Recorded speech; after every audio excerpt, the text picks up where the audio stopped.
Bienvenidos nuevamente aquí a las entrevistas de Tú Mismo, y pocas veces entrevistamos a dos por uno.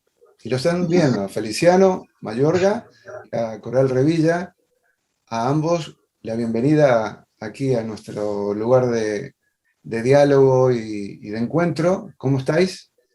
Muy bien, muchas Muy gracias, bien, Aurelio. Aurelio. Muy felices de estar aquí contigo compartiendo esta conversación que estoy seguro que va a ser muy interesante. Seguramente. Y más que nada porque Feliciano fue protagonista de otra entrevista anterior con nosotros, con Tú Mismo, donde hablamos de otro libro muy interesante que también es recomendable, porque, digo, también otro libro, el motivo de esta charla de hoy es esto, ¿no? Equilibrio interior, 15 claves para vivir con serenidad, y el anterior era El ateísmo sagrado. Estos libros de Feliciano que son aire fresco para temas que no son tan frescos, que ya tienen antigüedad, ¿no? Pero bueno, vamos a decir a los amigos que nos están escuchando que Feliciano Mayorga es filósofo, escritor, dirige una escuela de filosofía dedicada al cultivo del arte de vivir, y Coral Revilla es psicóloga, formada en terapia sistémica y Gestalt, hipnoterapeuta e instructora de mindfulness. También fundadora del programa Adelgaza a Conciencia. Autores ambos de Equilibrio Interior, 15 claves para vivir con serenidad, recientemente publicado por Kairos. Estaba pensando, y vamos al lío. Seguramente habrá quien piense, claro, van a hablar de serenidad y la serenidad es una cuestión de interés de monjes o filósofos. Pero ¿qué me puede a mí interesar en la vida cotidiana esto de la serenidad? La serenidad no es solamente cuestión de monjes o filósofos, ¿no? Nos, Efectivamente. ahora, al ser dos, perdón, al ser dos tendremos una peculiaridad de esta entrevista será de alguna manera como repartirnos espontáneamente las respuestas. Nosotros mismos. Pero bueno, si quieres empiezo yo y venga, así pues ya rompe un poco el ya hielo. vamos, luego tal vez yo matice, puntualice y así vamos un poco hablando. Y también fenomenal, tú. fenomenal. A ver, Coral, entonces dime, ¿por qué no es solamente cuestión de filósofos o monjes? Sí, pues, hombre, yo prácticamente pienso que esa capacidad que tenemos de tener serenidad, de estar equilibrados, es una capacidad que la tiene todo ser humano, ¿no? La tenemos todos. Lo que pasa es que hace falta como un cierto entrenamiento, ¿no? Un cierto entrenamiento que nos haga, por ejemplo, con todas estas técnicas, que las podamos aplicar y, digamos, conseguir esa serenidad, que no hace falta irse a un monasterio ni irse muy lejos para conseguir esa serenidad. De hecho, me estoy acordando de un monje que curiosamente decía, que bueno, ya no es monje, pero que su idea fue justamente esa, que me voy a ir a un monasterio con la idea de que así voy a estar más sereno, porque voy a estar alejado de la gente que me produce conflictos, del trabajo. Y se fue, yo no recuerdo el nombre del monje, pero es un monje español, y se fue y se dio cuenta, cuando habla de su experiencia, que los conflictos y los roces lo hay en todos los sitios, incluso con otros monjes, ¿no? Entonces, que la habilidad para sobrellevar todo eso la llevamos nosotros, ¿no? Entonces, claro, el hecho de que seamos capaces y de que podamos cambiarnos, cambiarnos o por lo menos conseguir esa serenidad, yo creo que es magnífico, porque todo el mundo puede hacerlo, ¿no? Incluso me estoy acordando ahora por ejemplo, las palabras de Ramón y Cajal, ¿no? Que decía, cualquiera, si se lo propone, puede ser escultor de su propio cerebro. Es decir, que cuando una cosa la repetimos, ¿no? Con estas habilidades, estas claves, las podemos repetir y las hacemos nuestras, de alguna manera nos esculpimos y cambia el cerebro. O sea, que es magnífico en esto de la neurogénesis, que ahora está muy de moda en las neurociencias, pero realmente es eso, ¿no? O sea, se produce en un área concreta del cerebro, la que está, el hipocampo, que está más relacionado con el aprendizaje y la memoria. Entonces se afianza ese proceso, con lo cual es maravilloso. Eso quiere decir que todos podemos, no hace falta ser un monje, vamos. Ya. Y me estás dando pistas adelantadas de que el tema de la serenidad tiene que ver, obviamente, con el cerebro, y hay mucho aporte de parte de las neurociencias, el conocimiento moderno que está de boga hoy en día, y que más adelante podemos profundizar. Pero también quiero, a ver, que me digan, ¿cómo podemos convencer? No me gusta la palabra convencer.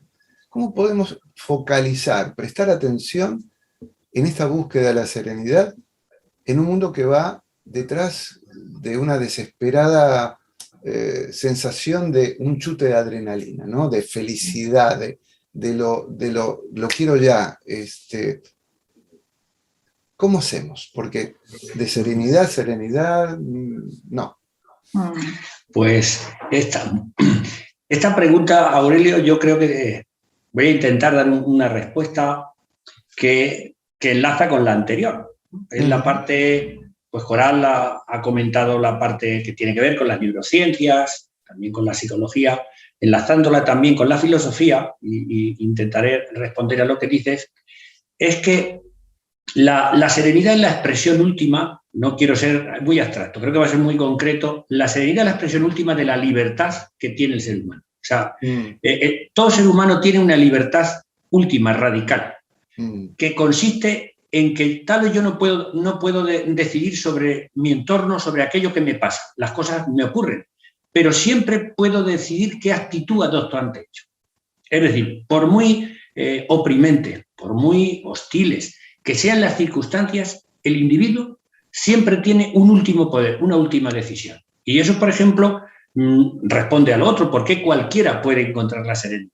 Por muy adversas y muy tóxico que sea el entorno en el que vivimos, que luego creo que desarrollaremos más, que el entorno en el que vivimos es completamente opuesto a la serenidad.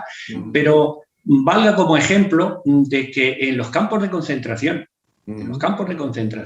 habrá probablemente los campos de concentración del nazismo, del stalinismo, es difícil imaginar un contexto más contrario a la serenidad. Pues hay testimonios, nos han llegado testimonios por Víctor Frank y por otros autores que han vivido, han escrito luego sus experiencias, pues que siempre había algunos de los internos que verdaderamente eran capaces de conservar la paz y la calma incluso en esas circunstancias. Adoptaban, o sea, hay algo dentro de nosotros, una resistencia íntima que no pueden quebrar las circunstancias si nosotros no lo consentimos. Creo que esa es un poco la base profunda y filosófica de la serenidad. Esa libertad es como que hay una distancia. Por muy oprimente que sea el medio, siempre hay una distancia que nos salva de él y que nos hace tomar una actitud ante él. Y ahí es donde nosotros podemos decidir si optamos por la serenidad o optamos por entregarnos y rendirnos a lo que el medio nos exige, nos propone o nos inculca. Entonces yo creo que un poco por ahí es por donde habría que llevarlo. En el caso que tú has contado, pues es verdad, es una sociedad muy competitiva, una sociedad basada en la aceleración, donde se trata de hacer cada vez más en menos tiempo, una sociedad productivista que solo nos valora por lo que producimos y ya digo, el culto al éxito que lleva rápidamente a la competencia. Entonces, es necesario, hemos entendido, los dos, por eso escribir este libro, hemos entendido que es necesario proteger al individuo, enseñarle a protegerse de ese medio tan hostil, en muchos casos, para poder sobrevivir a él, reforzar lo que hemos llamado el santuario interior. Entonces, estas técnicas son como un dique que permite proteger esa libertad interior frente a las exigencias y las demandas del medio. Más o menos, en fin, un poco en la idea, tampoco me quiero enrollar, pero por ahí es la idea, creo, de lo que estás planteando. Vamos bien. La serenidad, sin ninguna duda, es un estado de ánimo. ¿Qué se diferencia de otros estados de ánimo? Hombre, la serenidad, lo bueno que tiene es que es un estado de profunda armonía, tanto consigo mismo como con el entorno, ¿no? Entonces, eso te da sientes como el cuerpo relajado y una mente realmente en calma. Entonces, parece que en ese sentido la serenidad se diferencia de algunos otros estados de ánimo, aunque sean placenteros, en el sentido que te sientes pleno estando sereno, o sea, no te hace falta nada más. Solamente con existir parece que te sientes bien, ¿no? Entonces, claro, es un estado absolutamente, seguramente que muchos lo hemos sentido, a veces en ocasiones muy concretas, por desgracia, y otras veces pues o sea, más prolongado, ¿no? Pero sí que es verdad que es un estado de ánimo realmente particular en el fondo, es particular, pero que es como la base para poder incluso ser más eficaces en la vida, ¿no? En todo. Cuando las cosas las haces con serenidad, cuando, por ejemplo, te paseas y lo haces con serenidad, cuando, por ejemplo, todo lo que está ocurriendo, por ejemplo, con todo lo que es la obesidad, el sobrepeso y demás, ¿no? Que lo hacemos casi con ansiedad, no hay un hambre real fisiológica, sino casi un hambre emocional, o sea, necesitamos cubrir unas determinadas necesidades que no tenemos, pero sí, cuando lo hacemos con tranquilidad, con serenidad, cuando comemos saboreando, por ejemplo, que eso es pura serenidad, pues primero comes menos, pero además es que el disfrute es mayor, con lo cual disfrutas más, eres más eficaz en otros aspectos de la vida, que es verdad que incluso cualquier trabajo, cualquier cosa que hagamos, actividad, si se hace con serenidad, es mucho más eficaz. Entonces, vamos, entiendo que nos ha parecido, vamos, que conseguir la serenidad realmente es algo interesante. Sí. Si me permites puntualizar también, que decir, a lo que dice Coral, y en dirección a tu pregunta, la serenidad es un sentimiento que tiene unas características diferenciales a otros sentimientos. Ya Coral ha explicado que es un sentimiento que de alguna manera puede convivir con los demás, ¿no? Puedes hacer cualquier actividad, puedes tener cualquier sentimiento, pero siempre con serenidad. La serenidad es un estado, como dices, un estado de ánimo, un estado de armonía con el mundo, con uno mismo, de equilibrio interior, de ahí viene, pero sobre todo yo creo que es interesante diferenciarlo de dos estados muy, muy comunes en nuestro tiempo, que es la felicidad, por ejemplo. La serenidad no es la felicidad. Hoy día hay una cantidad de libros sobre cómo ser feliz, bueno, un poco el mundo de la autoayuda, etcétera, que se centran en la felicidad. Sin embargo, la diferencia, y esto nos parece esencial, es que la felicidad siempre necesita de circunstancias favorables. Por mucho que uno ponga de su parte, siempre la buena o mala fortuna interviene en ello. Y un ejemplo es que una persona que ha perdido a un ser querido, pierdes a un hermano, pierdes a un hijo, pierdes a un padre, es difícil que durante un periodo, todo el periodo de duelo, seas feliz, porque no vas a tener bienestar.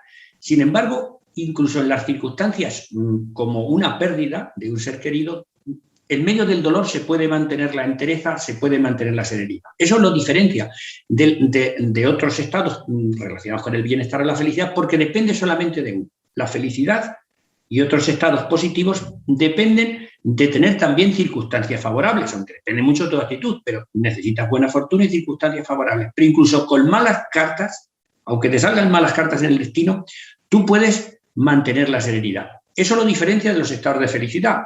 Y luego están todos los estados espirituales, que eso es otro tema muy interesante, la relación de la serenidad con la espiritualidad y con los estados espirituales, pues como el arrobamiento, el éxtasis, ¿no? El encuentro con lo absoluto. Esos sentimientos de alguna manera aparecen en contacto con una realidad que nos trasciende, ¿no? Una realidad trascendente. No le vamos a llamar Dios o vamos a llamarlo divino, que es también lo que hablamos ya en el otro libro.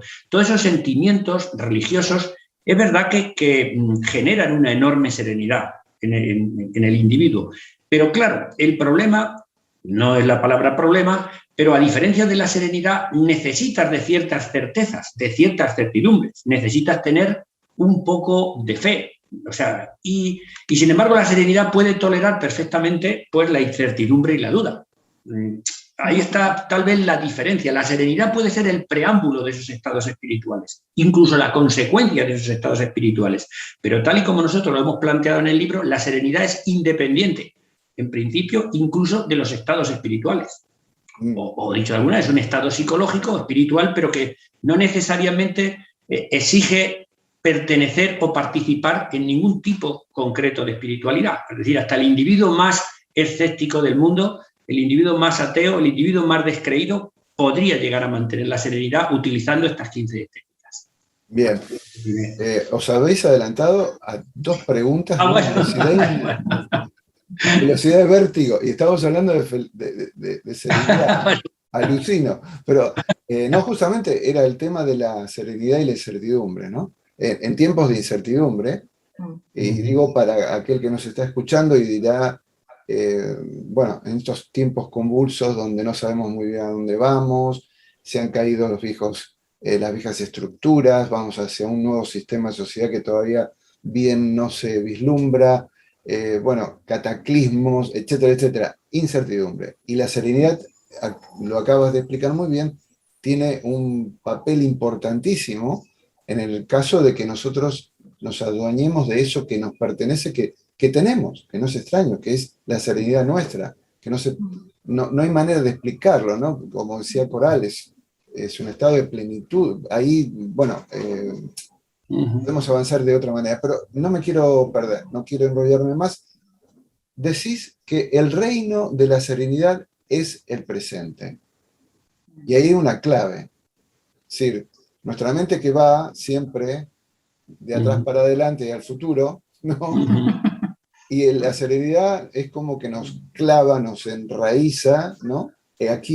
Aquí ahora, en el presente. Sí, efectivamente. De hecho, muchas de las causas del sufrimiento y la que nos quita la serenidad es precisamente lo que tú dices, estar o bien en el pasado, ¿no?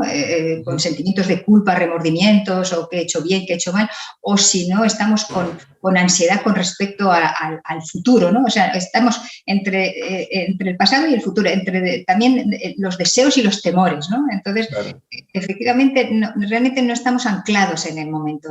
Cuando, por ejemplo, estamos mismamente por la mañana tomándonos un café, estamos realmente saboreando el café, los aromas, el sabor, ¿no? Estamos pensando.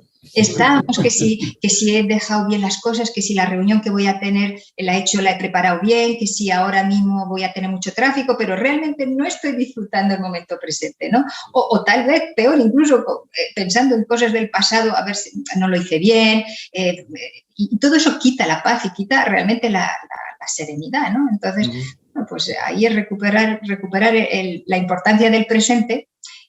Hombre, también aprendiendo también del pasado, no olvidemos que también es importante aprender del pasado, ¿no? Para el presente y para el futuro, y encarar el futuro pues con cierto optimismo, aunque es verdad que, como tú bien dices, es difícil en ciertos momentos verlo con optimismo, ¿no? Pero en cierta medida porque los cambios, el ser humano los cambios los ve un poco siempre desde eso de estar en la zona de confort, parece que nos gusta más, ¿no? Y los cambios no es algo que estemos como muy a gusto con los cambios, porque justamente lo que sabemos es lo que vamos a perder, pero no lo que vamos a ganar. Entonces, esa incertidumbre es verdad que es incómoda, pero estamos preparados para sobrellevar lo que venga. De hecho, la historia nos lo ha demostrado, ¿no? O sea, que hemos sido capaces de sobrevivir después de calamidades, ¿no? O sea, que estamos preparados. Tenemos la capacidad.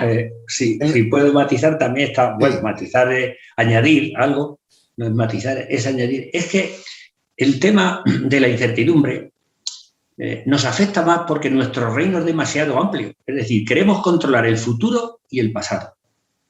Y ese reino es tan grande que por fuerza tenemos que vivir angustiados. Pero cuando aprendemos a reducir nuestro reino a algo tan chiquitito como el aquí y el ahora,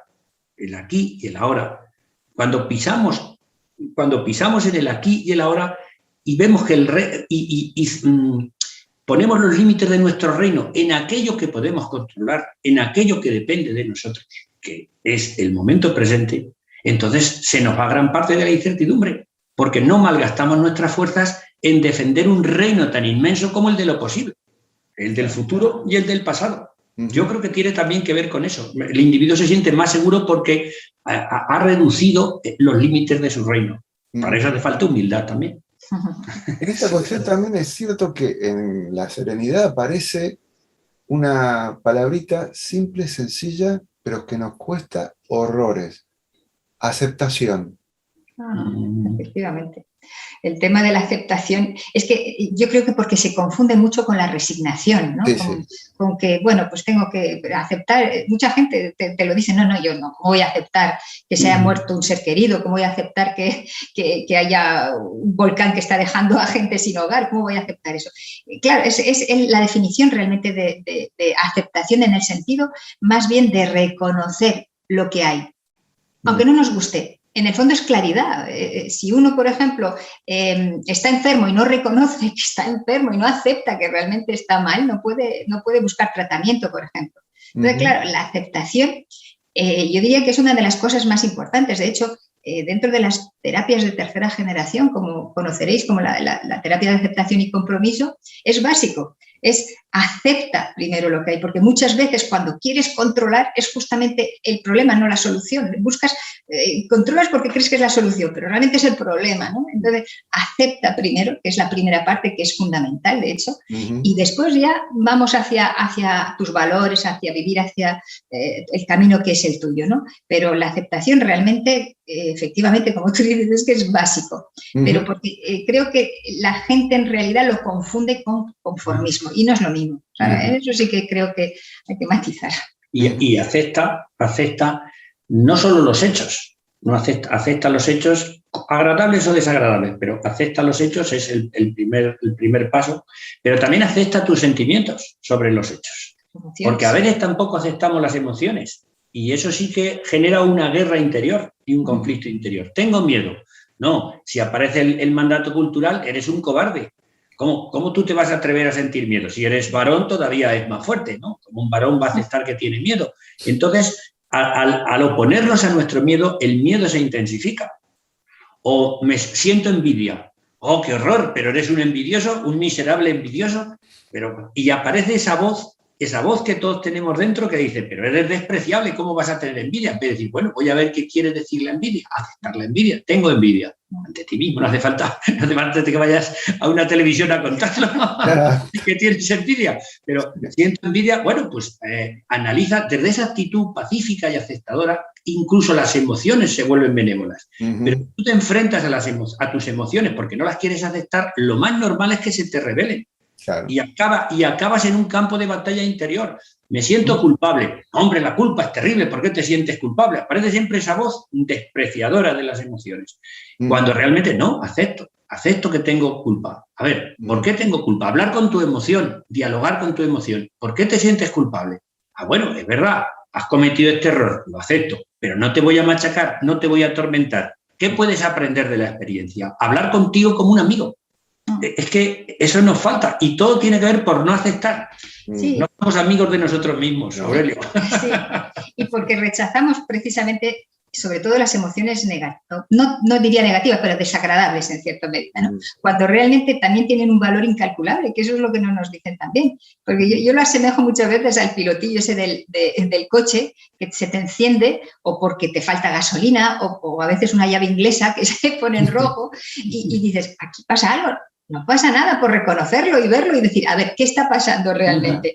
Porque es posible que si sigo caminando y no quiero verlo, porque no pasará nada, pues seguramente dentro de unos metros será el coche el que me pare, ¿no? En vez de yo haber parado a tiempo y haber dicho, bueno, pues ¿qué pasa? ¿Tengo que poner gasolina? Vale, pues repongo. ¿O tengo que hacer otra cosa? Quiero decir que el valor incluso de las emociones que llamamos desagradables es un valor incalculable.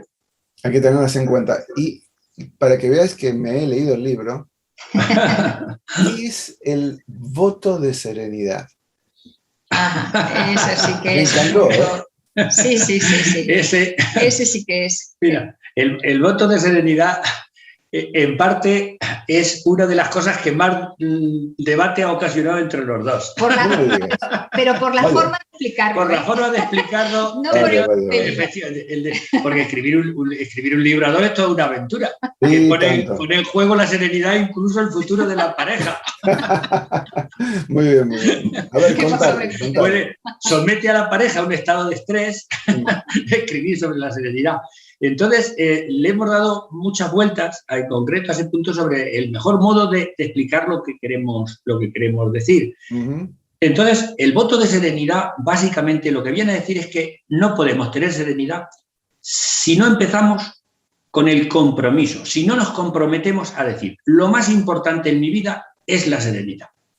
Va a ser lo número uno, el valor supremo. Entonces, si tú, por ejemplo, vas a una entrevista esta tarde, estamos contigo charlando y siempre previamente es inevitable, salvo a personas que estén siempre en los medios, pues que se produzca un punto, en mi caso, pues siempre hay un pequeño punto de incertidumbre, de ansiedad, de decir, pues a ver si Aurelio me va a preguntar algo que no voy a saber. Seguramente.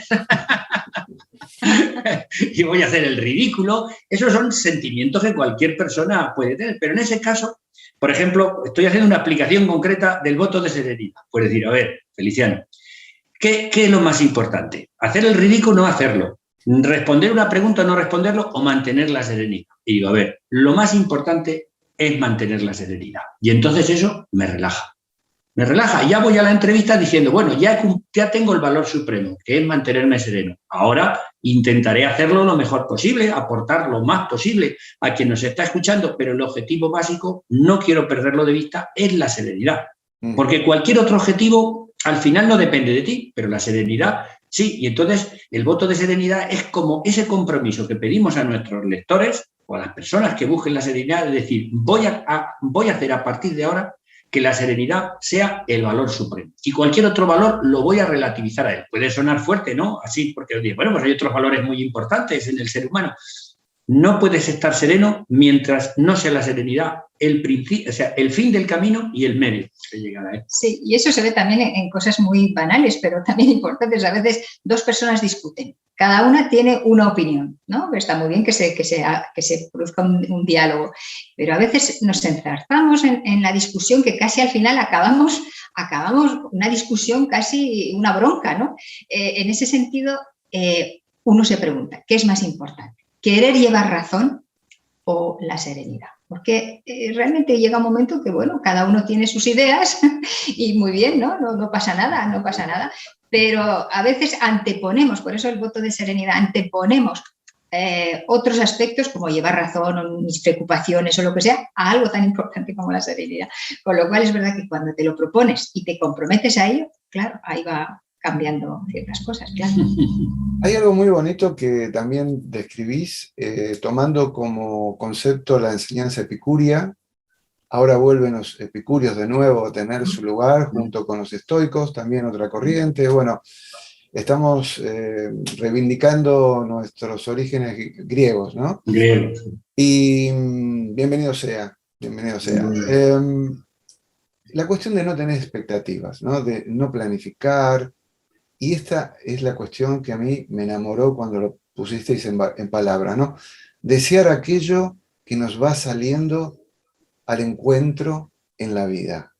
Aquello que tiene la capacidad quizás de asombrarte, de maravillarte. Y no lo ves.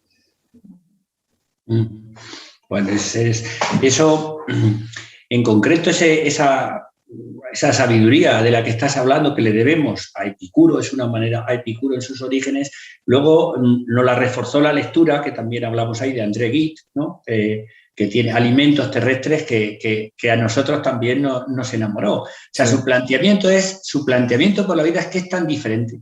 En vez de ir buscando, es como decir, en vez de tratar de tener aquello que deseamos, vamos a tratar de desear aquello que tenemos.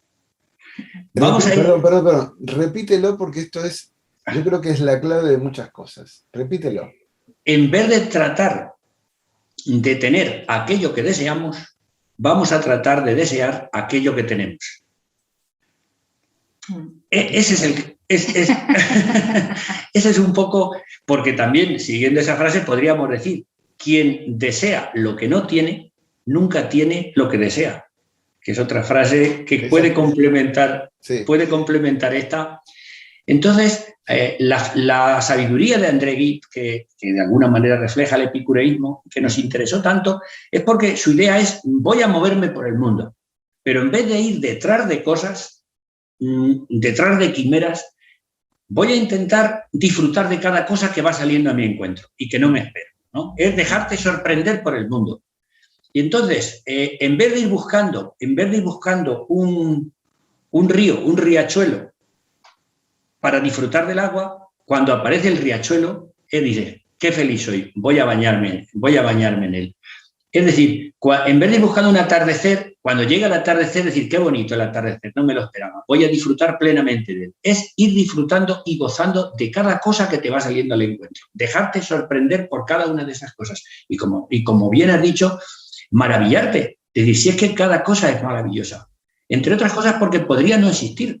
Es que cada cosa que se nos da, cada cielo, cada persona que nos rodea, es un don que tenemos que agradecer. Entonces, esa actitud de agradecer y gozar de lo que tenemos nos hace ricos. Sin embargo, al final solemos estar siempre deseando cosas que escapan a nuestro control, que no podemos disfrutar, y entonces nosotros mismos nos frustramos y nos amargamos la vida. Pero sí, esa sabiduría de André Gide, de Epicuro, nos parece estupenda, porque hablamos de placeres sencillos, de placeres cotidianos, de placeres que cualquiera puede, de una simple comida, de estar con los amigos tomando una cerveza, de estar ahora mismo contigo conversando. Pues eso es una felicidad inesperada. Pues es que es algo que tenemos que agradecer. Es que, ¿qué más podemos pedir que estar aquí juntos esta tarde charlando un rato? Es que esa es la felicidad, no es otra cosa.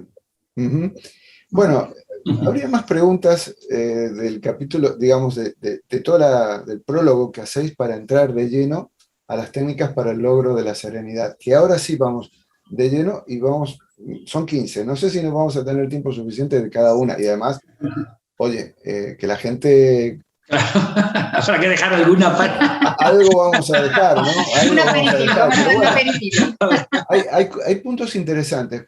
Comenzáis con algo que yo acostumbrado a otra manera de ver las cosas, la visualización negativa. Claro, cuando justamente de aquel momento del control mental donde la visualización era de todo lo positivo, todo lo que te fortalece, todo lo que te contextualiza en energía pura y dura, ¿no? Y vosotros empezáis diciendo, no, visualización negativa. Y digo, y ahora tengo que volver a empezar a aprender cosas. Bueno, en fin, explicaros. Hombre, hay que ser positivos, por supuesto, y no hay que estar constantemente pensando en lo negativo, evidentemente. Esto es un ejercicio como un ejercicio intelectual, como quien dice, pero sobre todo porque hay algo que nos pasa a todos los seres humanos, un fenómeno que es la adaptación hedónica. Es decir, nos acostumbramos a lo que hay, a lo que tenemos. La parte buena es que también nos acostumbramos a lo negativo, pero también a lo positivo. Entonces, claro, es adaptativo, puesto que en un momento determinado, un accidente, unas circunstancias adversas, pues en el momento lo pasas muy mal, pero después el tiempo, ¿no? Cuando dicen con el tiempo ya verás, pues es verdad, el tiempo te vuelve un poco a un estado de homeostasis, ¿no? Entonces, claro, eso es bueno en cuanto a lo negativo, pero es que pasa también con lo positivo. Entonces, a veces estamos rodeados por ejemplo, de amigos estupendos, de un trabajo que está bien, de tu pareja, de tus hijos, y realmente no somos capaces de valorarlos. Entonces, este ejercicio es de vez en cuando pararse y decir, ¿y si yo perdiese, por ejemplo, mi empleo o mi pareja o mis hijos? Y entonces lo valoras más, y es cuando se engarza con el agradecimiento en el fondo, ¿no?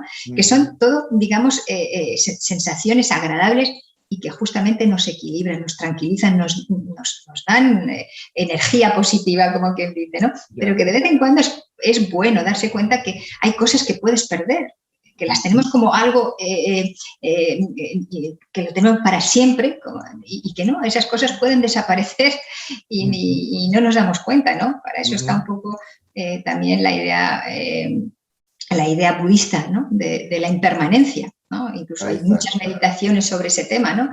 Entonces, bueno, pues es importante de vez en cuando, sin que sea algo que estemos constantemente pensando en lo negativo, porque eso nos llevaría a la depresión. No es en el aspecto, es más un ejercicio intelectual, ¿no? De hacer de vez en cuando para valorar aún más lo que tenemos, ¿no? En esa idea. Perdona, pero añadiendo solo muy poquito, sí. Es una estrategia, porque hablamos de estrategias para recuperar la serenidad y en cierta manera también tener consuelo. También tiene la función de darse un consuelo frente a la desgracia. Aparte de la que dice Coral, también tiene esa función y la utilizamos de manera espontánea. Y pongo un ejemplo. Cuando a veces algún familiar, algún ser querido ha tenido un accidente y se ha roto el coche. Y bueno, ¿qué ha pasado? No, el coche es siniestro total. Dice, pero tú estás bien. Bueno, pues si tú estás bien, podrías haberte matado. Fíjate, podrías haberte matado y sin embargo no lo has. Entonces ahí obtenemos un cierto consuelo. Y ahora mismo con la situación del volcán, ¿no? De una manera espontánea, prácticamente la visualización negativa la están utilizando de manera tal vez a veces inconsciente, digo espontánea, pues todos los vecinos de La Palma, porque de alguna están diciendo, bueno, he perdido mis casas, he perdido mi casa, he perdido en muchos casos mi tierra, mi sustento, lo cual es terrible, o sea, eso es terrible, pero de alguna manera el ser humano obtiene un consuelo hasta de esas circunstancias tan terribles diciendo, bueno, pero mis seres queridos están bien, estoy bien de salud, he salvado la vida. En otras catástrofes se pierde la vida. Entonces, fíjate cómo de alguna manera, siempre por contraste, acabamos valorando más lo que tenemos. Y ese es el sentido, visualización negativa. ¿Qué es el trinomio de control? Pues sí, ahí también. Yo creo que esta técnica en concreto sirve para muchas circunstancias, ¿no? Porque realmente a veces nos preocupamos por cosas que no dependen de nosotros. Claro, si te preocupas por cosas que no dependen de nosotros, eso te produce un malestar increíble, ¿no? Cuando podrías posiblemente ocuparte de lo que sí depende de ti, ¿no? En cierta medida. Entonces, por ejemplo, unas oposiciones, pongamos por caso, pues podéis estar pensando, madre mía, a ver si voy a tener suerte, pero ya llevo no sé cuántos años probando y no hay manera. Bueno, ¿qué es lo que depende de ti? Pues lo que depende de ti será prepararte lo mejor posible, pero lo que ya no depende de ti es pues lo que va a opinar el jurado, o las preguntas que van a salir, o el tema en concreto que igual no estás preparado para ello, ¿no? Bueno, eso no depende de ti. Lo único que depende es que te prepares. Bueno, pues ahí es donde tienes que poner la energía. No en pensar si no. En fin, esas cosas solo producen realmente sufrimiento, ¿no? Por lo tanto, esta técnica de lo que depende y no depende, y también en cualquier circunstancia, por muy adversas que sean, ¿no? Se pueden ver. Ya no vuelvo otra vez con lo del volcán, pero puede ser con la muerte de un ser querido incluso, ¿no? Bueno, pues cuando muere un ser querido, que es algo terrible, hay algo que no podemos controlar, que es que vuelva a la vida, lógicamente, pero sí podemos controlar nuestra actitud hacia lo que ha ocurrido, ¿no? Aparte de pasar por el proceso de duelo, que eso por supuesto, ¿no? Pero a veces incluso la actitud de pensar en las cosas tan maravillosas que esa persona nos ha dado y que hemos podido disfrutar, ¿no?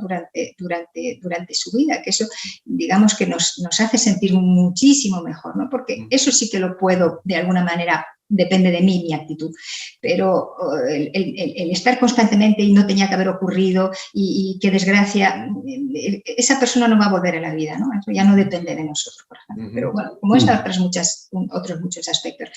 Pero esta técnica es realmente, además no solo para esto, para otros muchos ejemplos, puede venir muy bien. Era la técnica fundamental del estoicismo. El estoicismo tenía muchas técnicas, pero esta era yo diría que casi la fundamental, porque el 80 o el 90% de nuestro sufrimiento lo causan peligros inexistentes y placeres imposibles e inaccesibles. Entonces, nuestra mente dedica el 80 al 90% de su tiempo y de su energía a intentar atrapar cosas que no dependen de nosotros y a evitar peligros que no depende de nosotros evitar. Entonces, si ese 80% de energía, por ejemplo, imagínate dedicado a la culpa, has cometido un error en el pasado, o sea, todo ese desgaste emocional que te está generando la culpa o todo el desgaste emocional que te está generando pues una preocupación sobre el futuro, me voy a morir, a ver si voy a enfermar, a ver si mis seres queridos van a tener un accidente, a ver si voy a perder el empleo, a ver si va a haber un colapso ecológico, o sea, todas esas preocupaciones. Una cosa es que seamos conscientes de ellas, pero la angustia y la energía que ponemos en ella, si consiguiéramos reducirla y dejáramos de preocuparnos por aquello que no está bajo nuestro control, ni angustiarnos por aquello que ya no está bajo nuestro control, o sea, nuestro poder, ese 80% de energía, supondría un incremento del poder del individuo. Es decir, aumentaría nuestro poder y nuestra eficacia. Vamos, yo creo que, no quiero exagerar, pero una persona que lo consiguiera, y nosotros todavía estamos, por lo menos yo, lejos de conseguirlo, nos vamos aquí o sea, hay que poner en práctica nuestras propias enseñanzas, yo sobre todo, pero yo creo que una persona así resplandecería. O sea, una persona que se reapropiara de ese 80% de la energía para centrarse exclusivamente en lo que está en su poder, es decir, gozar más de los placeres y de los bienes que están a su alcance y evitar aquellos males que está en nuestra mano evitar. Una persona que fuera capaz de reducir ese vasto reino, bueno, esa persona sería de una eficacia, de un gozo, de una serenidad, resplandecería. Es un poco la utopía. Decías, Feliciano, la palabra mágica, sufrimiento, que nos remite también al tema de dolor y sufrimiento, desde el punto de vista budista, por ejemplo, pero para agregarte, porque viene más adelante, y no lo vais a decir, pero lo digo yo, siempre que hay sufrimiento hay apego. Y esta es una clave, no nos damos cuenta. Es dar, lo decís vosotros, dar vuelta a la frase, ¿no? El apego produce sufrimiento, entonces siempre que hay sufrimiento hay apego. Es una pareja que baila junta, para decirlo, ¿no?, de otra manera. Pero quería pasar a otra de las técnicas vistas desde lo más agradable, y lo que vosotros llamáis el humor redentor. Y decís algo como que la risa libera al yo. La importancia de la risa, ¿no?, del humor.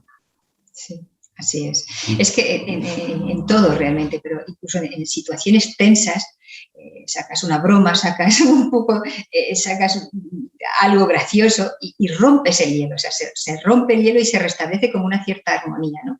Y recuperamos un poco eso que perdemos, ¿no? Cuando se sabe que, por ejemplo, los niños tienen una media de se ríen 400, creo que según los estudios, 400 veces al día, mientras que los adultos ya hemos perdido eso y solamente como mucho 10 o 12 veces, ¿no? O sea, hemos perdido un poco esa capacidad, no porque la tenemos, pero el ponerlo en práctica lo hemos ido perdiendo. Y realmente es catártico también en muchas ocasiones, ¿no? En situaciones, incluso reírse de uno mismo, en muchos aspectos, ¿no? Que te sale una cosa mal, pues a veces lo tomas con un sentido de humor y dices, te partes de risa, y eso es lo que hace falta, u otras situaciones, ¿no?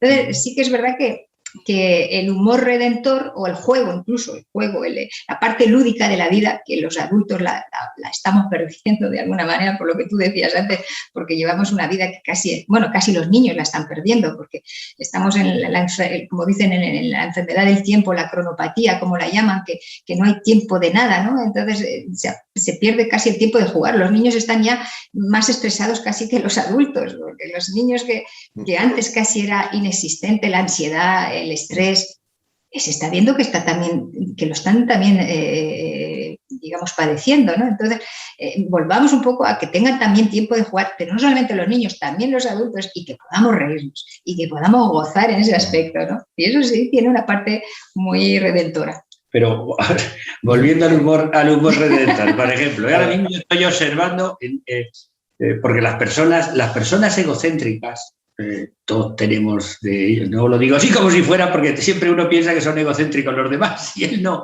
pero las personas egocéntricas se dan mucha importancia a sí mismas, entonces te hacen muy vulnerable pues al ridículo, a la vergüenza, a la queja. Entonces el antídoto es el humor. Yo ahora mismo estaba observando, ¿sabes? Y veo una mosca que no para, ¿sabes?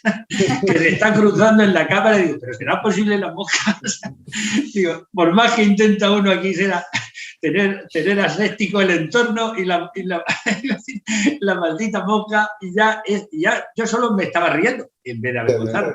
O por poner otro ejemplo, estos días de atrás fuimos a firmar libros a la Feria del Libro, que es algo muy bueno, algo muy feliz. Y recuerdo que me decían mis alumnos, dice, pero ¿dónde vas a estar? ¿Dónde vas a estar? ¿En qué caseta exactamente para que sepamos encontrarte? Y yo les di las siguientes indicaciones. Digo, no tiene pérdida. Les puse en el WhatsApp, digo, no tiene pérdida. Digo, si veis una fila enorme de gente esperando en la caseta, esa no es.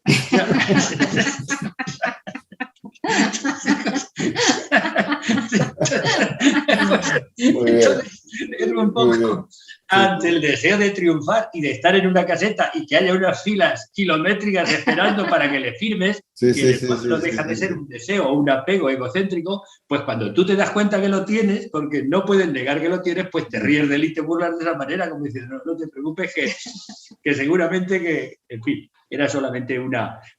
Sobre todo es que las personas muy... o sea, ya digo, muy egocéntricas, son muy solemnes, no se ríen nunca. O sea, es que casi no las puedes tocar, parece, siempre hablan en cátedra, siempre hablan con una... Y eso, yo no sé si será por carácter o por sabiduría, yo creo que más por carácter, pero es algo que no puedo, o sea, nos pasa a los dos, pero incluso en pareja, es decir, que estamos hablando del libro y al 2x3 nos tenemos que reír, o nos tenemos, o uno a otro, o, por ejemplo, a lo mejor Coral dice, oye, quita esas arrugas de las sábanas, que esto está... y yo a lo mejor le digo, Coral, necesitas serenidad, no hace falta ser una perfeccionista, ¿sabes? Y entonces, si entramos en un debate, las técnicas como arma arrojadiza, y a lo mejor, ¿sabes? En el diálogo ese que acabas de decir también está otra técnica vuestra que ponéis ahí a consideración del público, que es la resolución pacífica de conflictos, la comunicación asertiva, ¿no? Entonces, pero hay algo muy bonito y acerca de esto, que ponéis: perdonar es recordar sin dolor. Sí, es verdad. Cuando eso, digamos, es la señal de que realmente has perdonado. Cuando recuerdas sin dolor, en realidad has perdonado. Porque muchas veces te he perdonado, pero en realidad no hemos perdonado. Nos ha costado mucho y eso lo notamos cuando lo recordamos. No, eso no es el perdón de verdad. Sí. Sí, es la propuesta de que lo ponéis bien, ¿no? El mensaje yo, win-win, yo estoy bien, tú estás bien, etcétera, etcétera, ¿no? Esta forma de poner... Es tan difícil comunicarnos y para mí, como profesional de la comunicación, digo, considero un milagro a veces que nos entendamos. Es un milagro, ¿no? Porque andamos cada uno con nuestros mapas, nuestros propios mapas o nuestras propias gafas, que lo vemos de un color, de una forma, que no necesariamente es la que tiene la persona al lado. Cuanto más cercana, más conflicto hay. Se sabe que la familia es el escenario más conflictivo que hay en la historia y en el mundo, ¿no? Cuando se supondría que es todo lo contrario. Y justamente por eso. Resolución pacífica de conflictos. Sí, señor. Bueno, hay muchos más. A vosotros que estáis escuchando y viendo, yo digo, este libro, que lo tengo aquí, Equilibrio Interior, 15 claves para vivir con serenidad. En el contexto de esta entrevista también tenemos que tener serenidad porque todo tiene un principio y un fin. Esta entrevista lo tiene. Decíais al principio, lo decías tú, Feliciano, el tema de la felicidad frente a la serenidad. Borges, a quien ponéis, lo citáis aquí, lo decía de otra manera, ¿no? Buscar la serenidad es una ambición más razonable que buscar la felicidad. Lo decía Borges, ¿eh? Y quizás la serenidad sea una forma de felicidad. Vaya por donde encontramos caminos distintos para un resultado que todos anhelamos, todos. Yo, por mi parte, tendría más preguntas, sí, pero confiando en que esto ha sido un prólogo de vuestro libro, de otra manera, digo, me doy por satisfecho. No sé si vosotros queréis agregar algo más, seguramente sí, pero desde ya, muchísimas gracias. No, y gracias a ti y a toda la gente que nos ha podido ver.